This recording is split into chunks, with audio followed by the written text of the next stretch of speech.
What's up everyone, it's JackalGoldKick. So I'm going to be doing a response video to someone called Infinite Retro. He recently did a video response to my video, which is basically called Dear Gamers, Stop Supporting Something You're Against.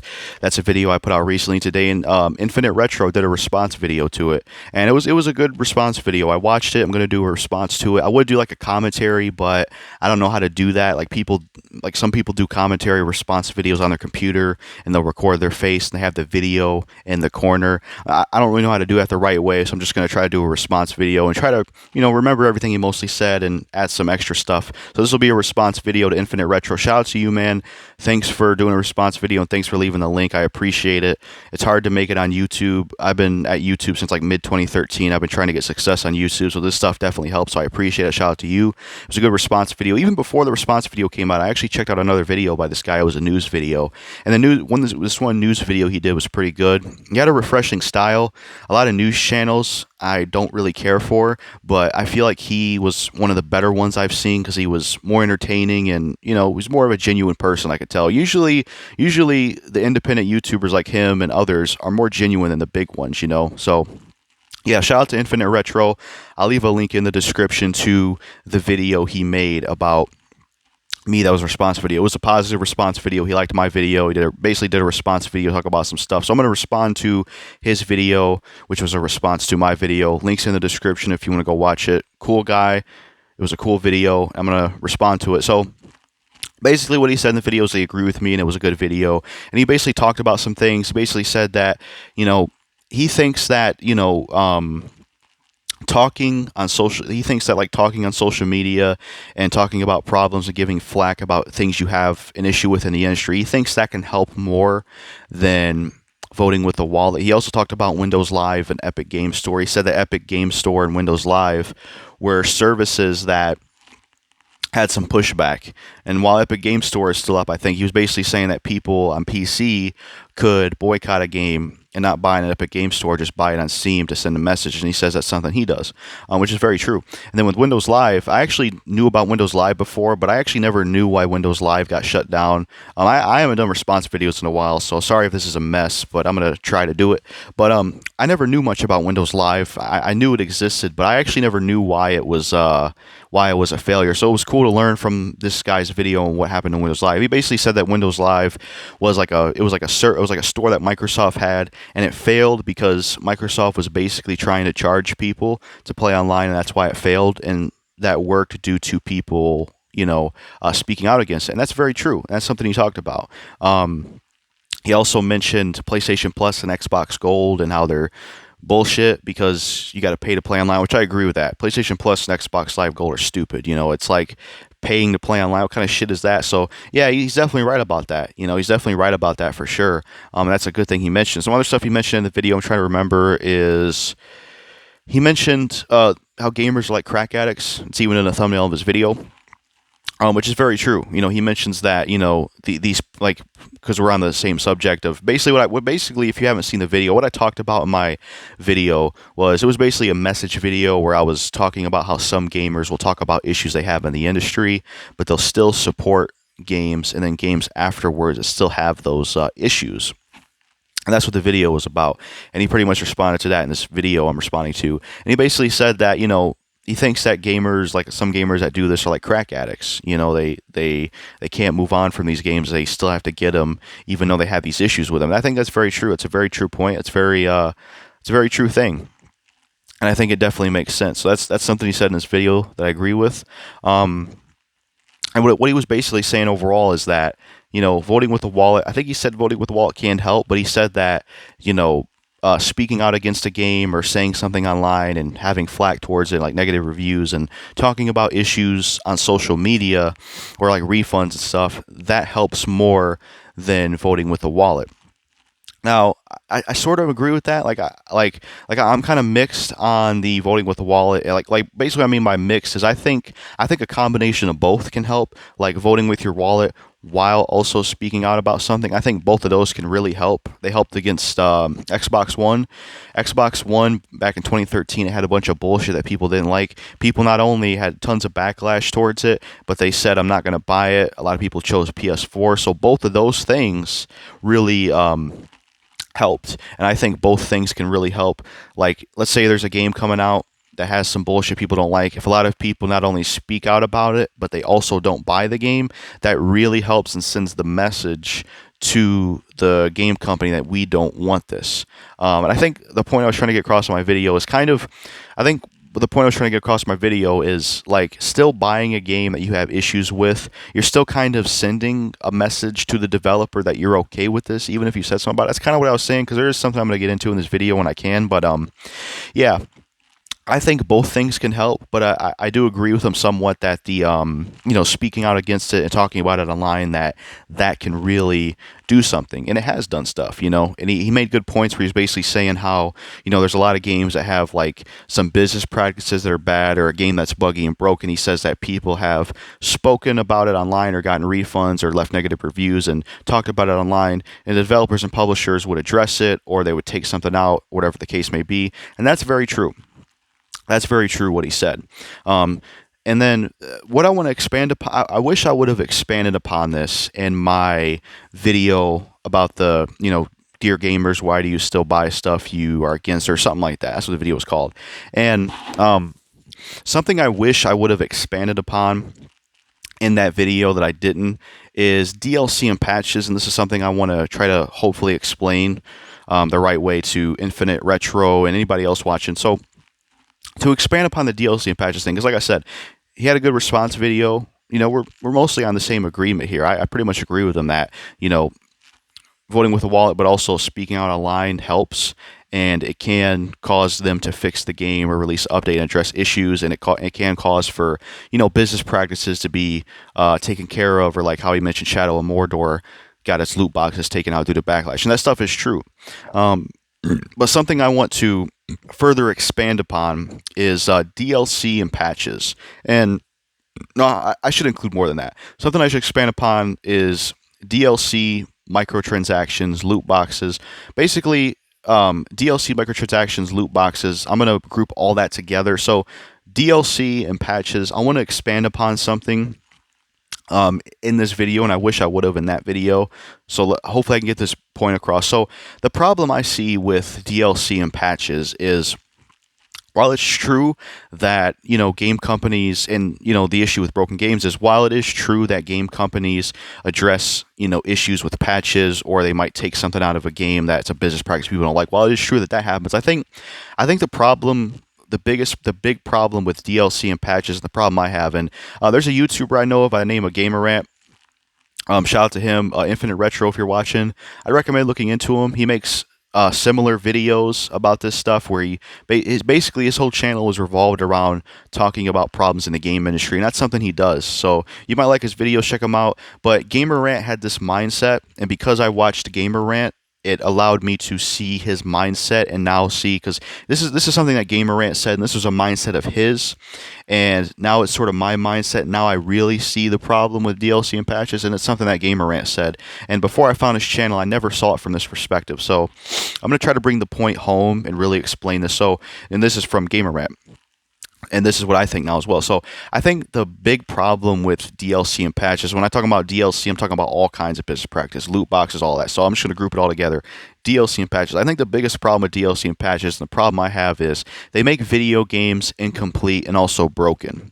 And the issue with that is it treats video games more like a product rather than an art form, which, video games are a product, because a company releases it to make money, but it's kind of like they're kind of treating it more like they're looking at it more of a product rather than an art form, compared to how they used to.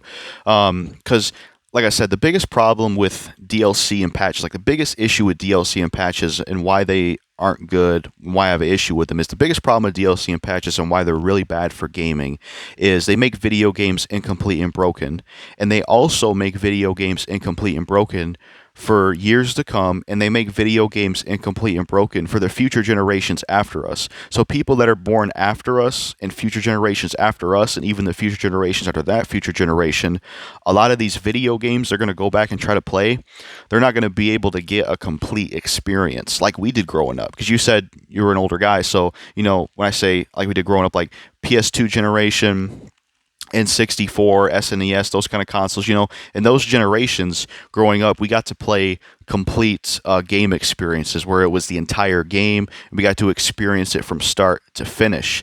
And it just seems messed up in the industry now how, more so him because I'm younger than him, but more so him, but kind of me because I played PS2 and N64, but it was like later, not when they came out. But you know, growing up, me and him and many others who are older, the PS2 generation, the N64 generation, we got to grow up and play complete video game experiences. And it just kind of sucks now that video games are no longer complete because people that are born nowadays and future generations after us, they're not going to be able to get complete game experiences like we did growing up. And that sucks. And that really isn't fair. And that's, like I said, that's the biggest problem. And that's the issue with DLC and patches is they make video games incomplete and broken.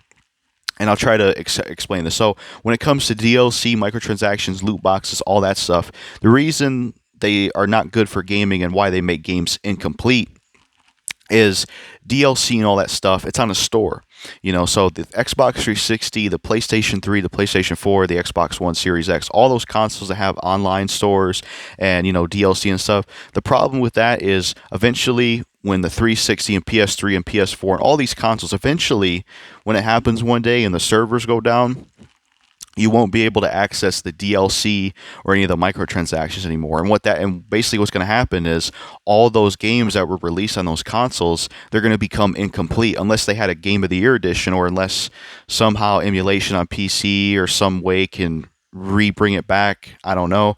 But what's going to happen is a lot of these consoles like 360 and PS3 and PS4 and PS5 and Series X, a lot of these consoles, eventually when the servers go down, all the games that release on those consoles, they're all going to be incomplete forever and for years to come and for future generations after us.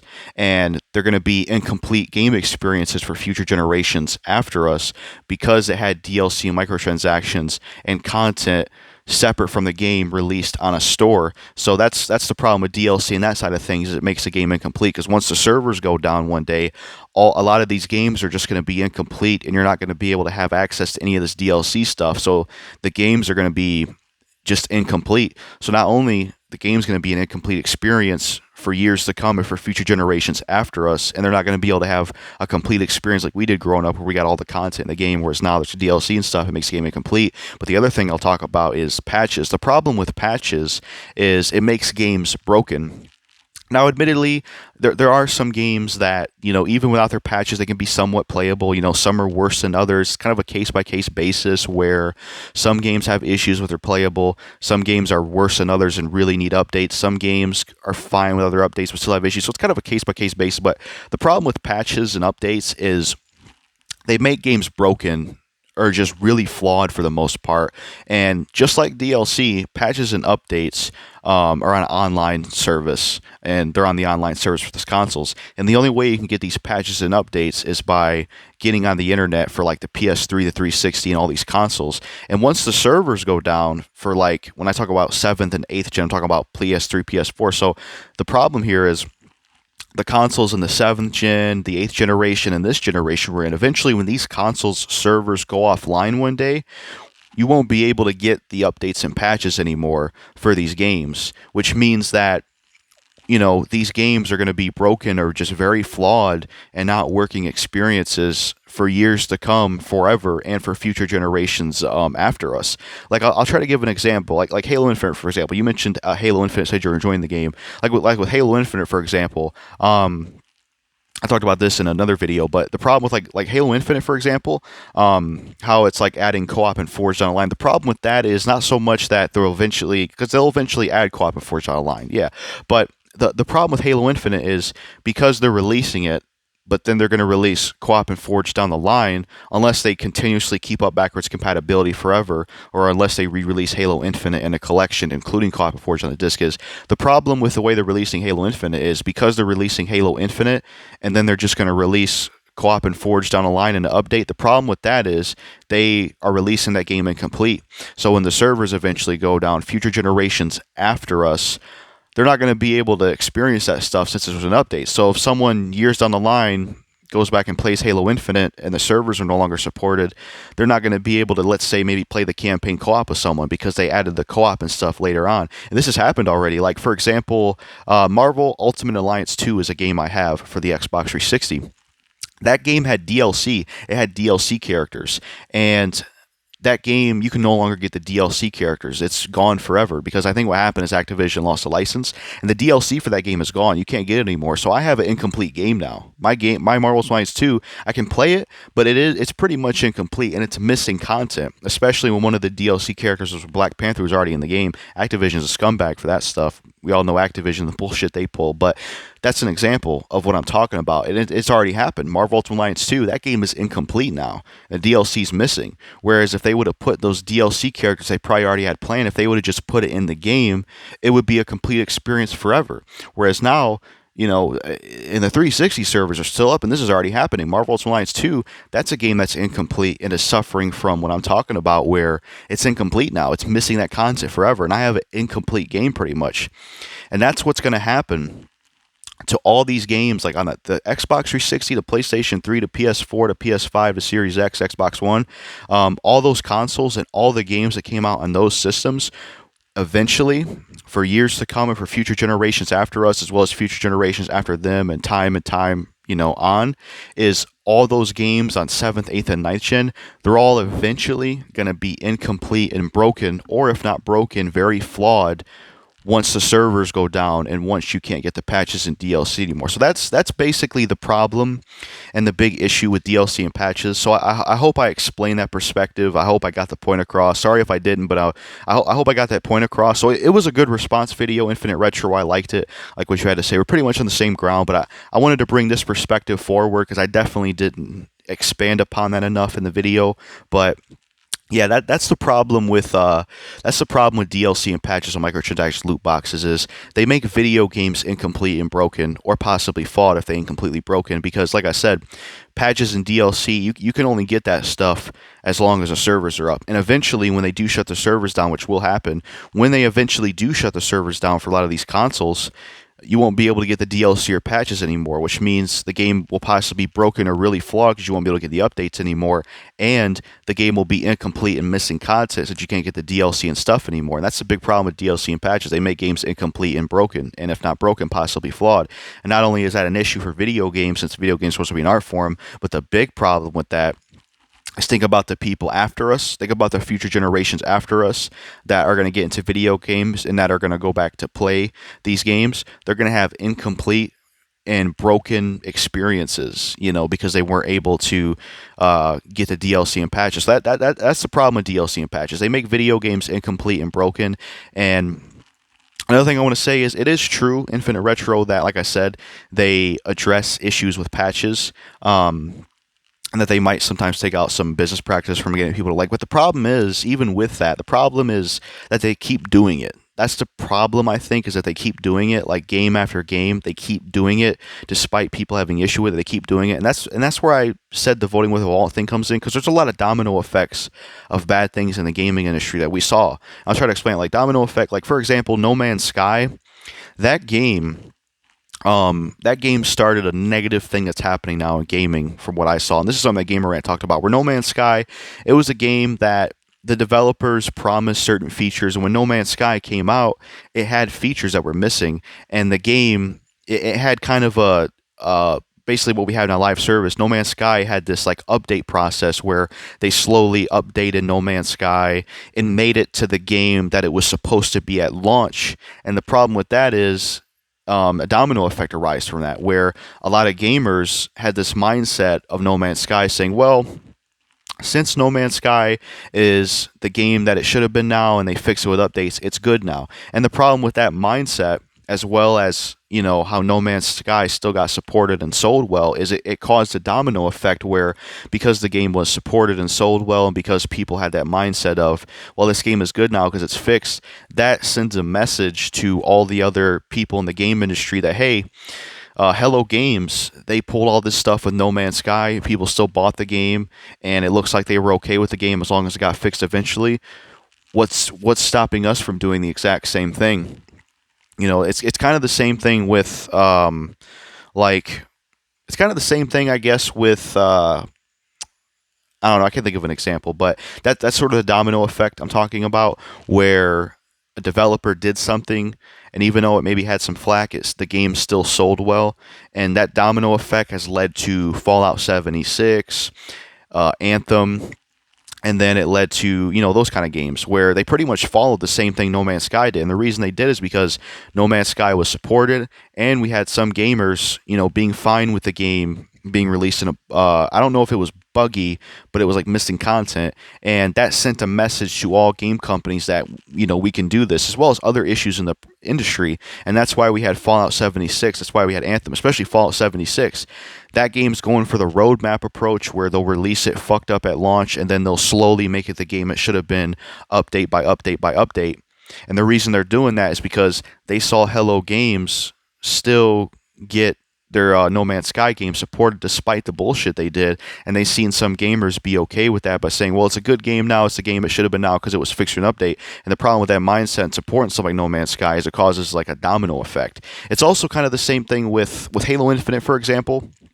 With Halo Infinite, for example, right? That game, being released with no co-op at Forge at launch, what's basically going to happen from the domino effect, at least in my opinion, is with Halo Infinite, for example, is because Halo Infinite has no co-op or Forge at launch, and while people spoke out against it, people are still mostly going to buy Halo Infinite and enjoy the game and say it's a good game despite co-op and Forge not being at launch. And what that pretty much does is it sends a message to 343 Industries that it's okay for you to cut out co-op and Forge at launch. You can add it later on. Even for the people that did speak out against it, buying the game still kind of sends the message to the company that you're okay with it, even if you speak out against it. Because why would game developers and game publishers, why would they stop doing bad business practices or stop releasing buggy games if people are still buying them? I think that's where the voting with the wallet thing comes in, and what I was talking about with that. Like I said, I should have expanded upon it, but I'm glad he did a response video, so I was able to correct that and do some expanding. But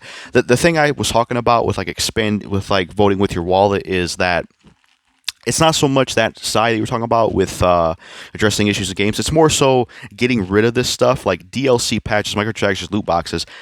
It's not so much that I want them addressed or taken out certain games. I want them gone completely. I'd like for them to go away completely from video games. That way video games can go back to the way they used to be, where they start releasing them complete and they start releasing them in playable states. That way they're forever complete, and future generations after us can play complete games. And this stuff has not happened in any other industry. I mean, with the movie and music industry, you do have like deluxe versions of CDs, exclusive tracks on iTunes, bullshit like that. But it's kind of not the same thing. Where for the most part, when you buy a CD, it's the entire CD. There's no patches. There's no updates. There's no DLC. When you buy a book, same thing. When you buy a movie, same thing. But with video games, it's like completely different. When you buy a video game now, you got all this DLC and microtransactions, all this extra crap they want to get money from you from. And you got to download an update and a patch because they couldn't get it right at launch. And this is another problem with patches is it allows game developers and game publishers to put poor quality products out there that people unfortunately have to deal with. Game developers and publishers rely on patches as a crutch to just lazily push games out, rush them, and then just fix them later. And it's unacceptable, because like game publishers, developers, these motherfuckers, man, it's like their job to make games, and yet they're releasing games broken. Like back in the day, like I said, back in the day, there were some games with little problems here and there, but for the most part, the sixth generation and under, games came out playable because they had to get it right. Because if they got it wrong, they couldn't patch it. And the problem nowadays with updates and patches is it allows game companies to basically push games out and then they'll just fix it later, which is really lazy because they're not doing their job anymore. All these games that are broken and they have updates and patches, all these games, they could have just gotten the game right from the start. Not only could they have gotten all the content in there from the start instead of doing DLC, but they could have released the game working from the start with no patches and updates and just have it finished day one. Another problem in the game industry is a backpedaling thing I want to expand upon. Like, for example, Mortal Kombat 10, I believe. That game had grindy unlocks because of the microtransactions, which was something he mentioned in his video. And basically, the problem with like Mortal Kombat 10, for example, I think I was saying is it had grindy stuff, right? And what I mean by backpedaling is there was a lot of gamers that had pushback towards Mortal Kombat 10 for it being grindy and the microtransactions, and they want this fixed. So the developers addressed that and said we didn't mean to make this grindy. So they backpedaled and said that we didn't mean to make this grindy. But Ed Boon, they knew what they were doing. And then backpedaling happened from some gamers, especially Angry Joe, where, well, they have fixed it and addressed it, so it's no longer an issue. And what that does is it sends that message and shows that we can still do this as long as I think my camera moved a little bit, but basically it sends this message that, they backpedal like we backpedaled, so that means that we can keep doing this. That's why it keeps happening. Mortal Kombat 10 was a grindy game of microtransactions, and people didn't like that, so the developers backpedaled and fixed it and claimed that they didn't mean to do it, which they did mean to do it. And then after that, gamers backpedal, especially like Angry Joe, and no longer had an issue with it. And that makes it to where the stuff doesn't stop. That makes it to where this stuff just keeps happening. Because Mortal Kombat 11 has microtransactions. It's the same song and dance again. And the reason it does is because Mortal Kombat 10 was successful and people eventually backpedaled, which is why they still did the bullshit they did with Mortal Kombat 11, because the developers and publishers of Mortal Kombat basically saw, well, people bought the game, they backpedal like we did. So, as long as we pull this stuff again and backpedal, we can get away with it, is basically what I'm talking about. So, yeah, that's the big problem. That's what I was want to talk about with backpedaling. But, yeah, in general, basically the message I want to get across Infinite Retro is that, it was a good response video. We mostly agree on stuff. You talked about good stuff in there like, bullshit PlayStation Plus, Xbox Gold. You talk about how people have options on PC to pirate stuff. To like send a message to developers, and that's definitely good stuff, and it's good it's on PC. It's a shame that consoles don't have that option. You're definitely right about that. And he talks about, like with other products like TVs and video games that, when people buy stuff, they can speak out against it and they can get the issues addressed either in a patch or they can get addressed in DLC and stuff. But I think the problem is, even if that can get addressed, I think the point I was trying to make and the point I want to make here is that we need to get rid of this stuff, like patches, DLC, microtransactions, loot boxes. We need to get rid of this stuff. Because, like, from my perspective, it doesn't really mean much if the game companies fix a game's issues with an update or they take out loot boxes. Because even with that, when the servers eventually go down, the game is still going to be broken before they try to fix it with updates, and it's still going to be incomplete. Like, for example,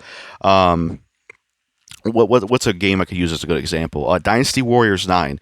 That was another game that came out very buggy and very broken. And even though they've heavily fixed it with a crap ton of updates, it's irrelevant that Koei Tecmo did that, because eventually when the servers go down for the consoles that Dynasty Warriors 9 is on, Dynasty Warriors 9 is going to be right back to the broken state it was, because you will not be able to get the updates anymore, because you can only get updates to online servers. So I think that's the problem there with patches, is while they address issues, I think it doesn't really matter in the long term that game companies do that, because all these video games in the 7th generation to now, they're all going to be incomplete and broken one day and for years to come and for future generations after us, because once the servers go down, DLC and patches will go away because they're only available on the servers and stores, and eventually it's just going to make all these video games incomplete and broken, or if not broken, possibly flawed, and that's a problem. That's going to affect video games really bad. And that's going to affect future generations after us. Like, what's crazy to think about is, like, future generations after us,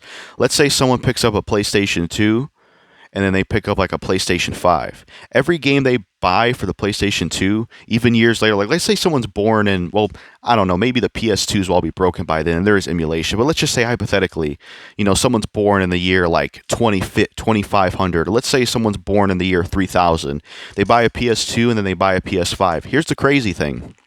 That PS2 they buy from years ago in the year 3000, they're still going to be able to get complete experiences from the game.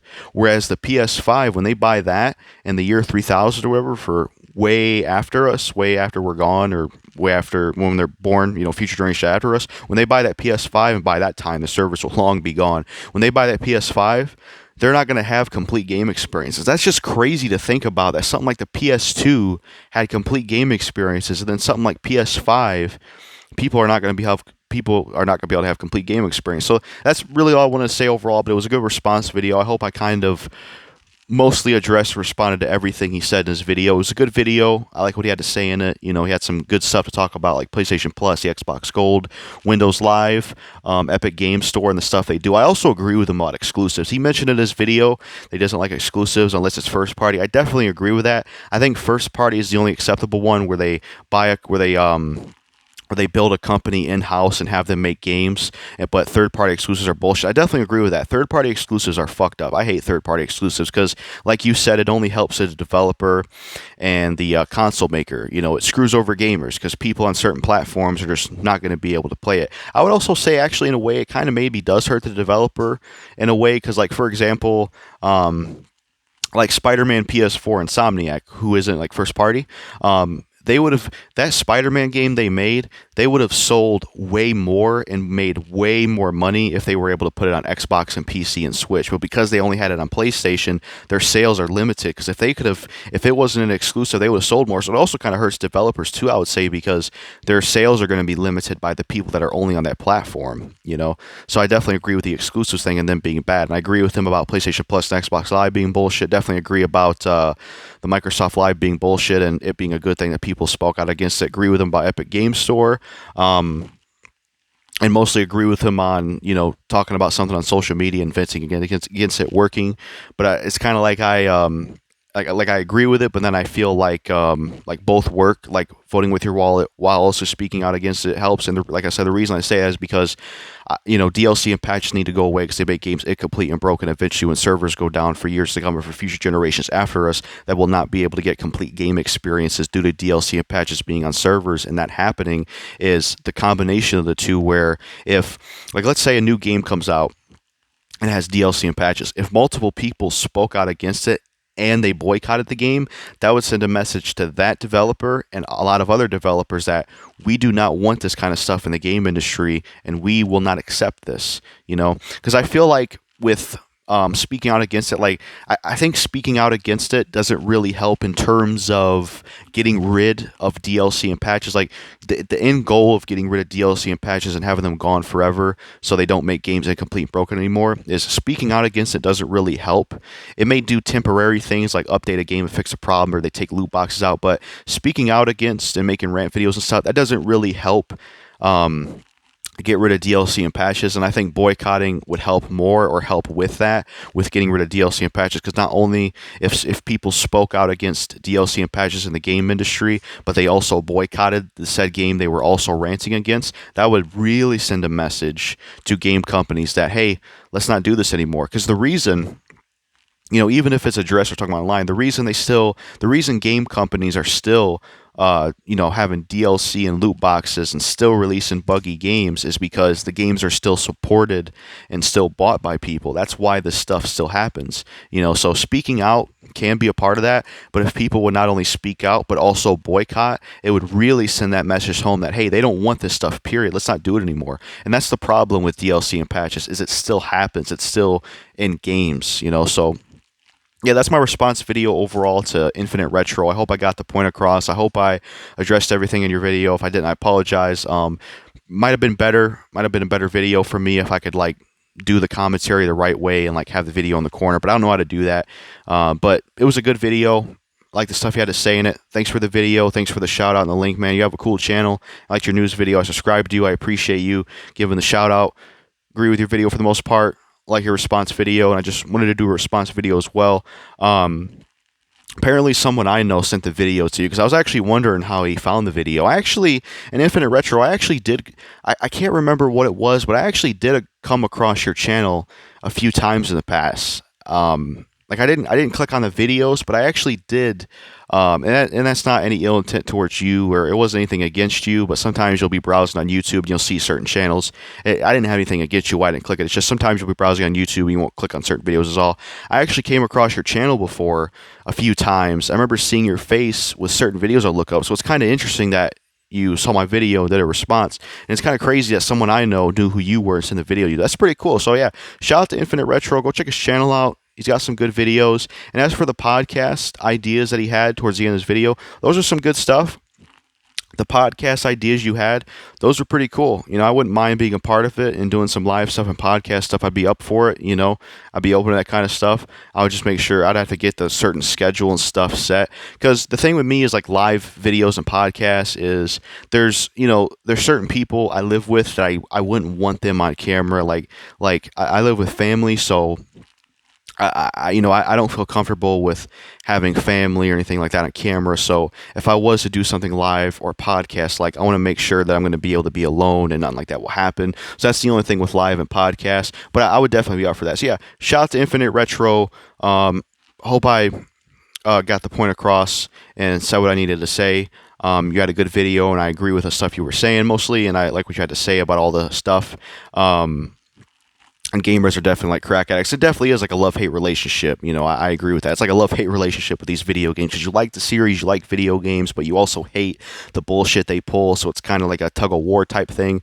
And like I said in the beginning of this video, DLC and patches, like I said, the problem with them is they make games incomplete and broken for years to come. And even though as of now we can access games and access updates, think about the future generations after us that are going to be affected by these video games that will eventually not have patches or DLC available anymore because of the server. So that's all I got to say. Make sure to like, comment, subscribe, share, notification bell. That's all I got to say. This is my response video to Infinite Retro. Peace.